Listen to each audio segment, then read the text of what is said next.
गया सक्षमता पास जो टीचर थे। अब ये कहना कि आप 10 अनुमंडल का विकल्प देंगे और ये अनिवार्य होगा, 10 अनुमंडल का क्या मतलब है? कई सारे जिले ऐसे हैं जहां पे एक अनुमंडल है, जहानाबाद में एक अनुमंडल है, अरवल में एक अनुमंडल है, ऐसे कई जिले हैं। तो वहां पे तो आप एक टीचर के पास आपने कोई विकल्प नहीं छोड़ा, उनके पास आप उनसे 5-6 जिलों का आप ऑप्शन मांग रहे हैं। और इतनी दूर टीचर का जब ट्रांसफर पोस्टिंग होना है तो उससे फायदा क्या किसी को होगा?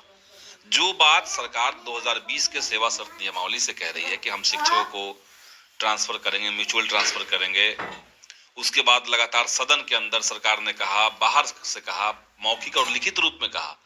अब जब इसका वक्त आ गया है तो आप 10 अनुमंडल का विकल्प दे रहे हैं। हमारा मानना है कि सरकार को अधिकतम 5 प्रखंडों का विकल्प लेना चाहिए था और कोशिश ये करनी चाहिए कि घर से सबसे नजदीक जिसका भी संभव हो वो करवाइए। क्योंकि देखिए, टीचर कम्युनिटी इस तरह का कम्युनिटी है कि वो बिहार के हर गांव में कोई ना कोई टीचर बना हुआ है और हर गांव में स्कूल भी है।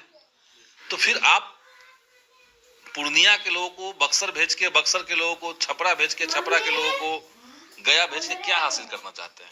कोई फायदा नहीं। इसलिए सरकार चाहे तो, मैं तो ये कायदे से ही चाहता हूं कि शिक्षकों के लिए नियम बने कि 5 किलोमीटर से लेकर के 30 किलोमीटर तक के रेंज में हम सारे टीचर्स को रखेंगे।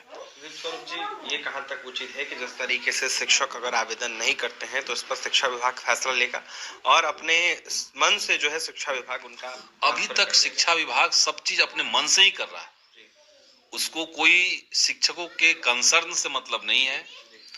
जो अधिकारी हैं शिक्षा विभाग के, वो चेंबर में बैठ करके एसी में और धड़ल्ले से नीतियां बना रहे हैं। उनको कोई मतलब नहीं कि नीचे इसका क्या इम्पैक्ट पड़ेगा।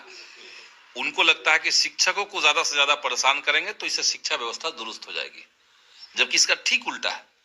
आप शिक्षकों को कॉन्फिडेंस में लीजिए, आप शिक्षकों को एक बढ़िया वातावरण दीजिए, पढ़ाई लिखाई का, उनका सामाजिक जीवन जो है, उनका घर का जो जीवन है, जो उनका पढ़ाई लिखाई के लिए स्कूल का जो पूरा उनका दिनचर्या है, इसके बीच में एक बेहतर तालमेल बने। कोई टीचर अगर अपने घर से स्कूल जाने में ही 3 घंटा वेस्ट कर देगा, 3 घंटा आने में वेस्ट करेगा, उसके बाद वो क्या पढ़ा पाएगा? तो ये सरकार को समझना चाहिए।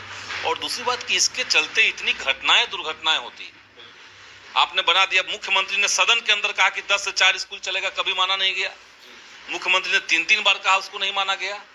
और आपने नियम बना दिया कि नहीं, 8:45 बजे तक हाजिरी बन जाना चाहिए, 5 बजे तक आप निकलेंगे वहां से।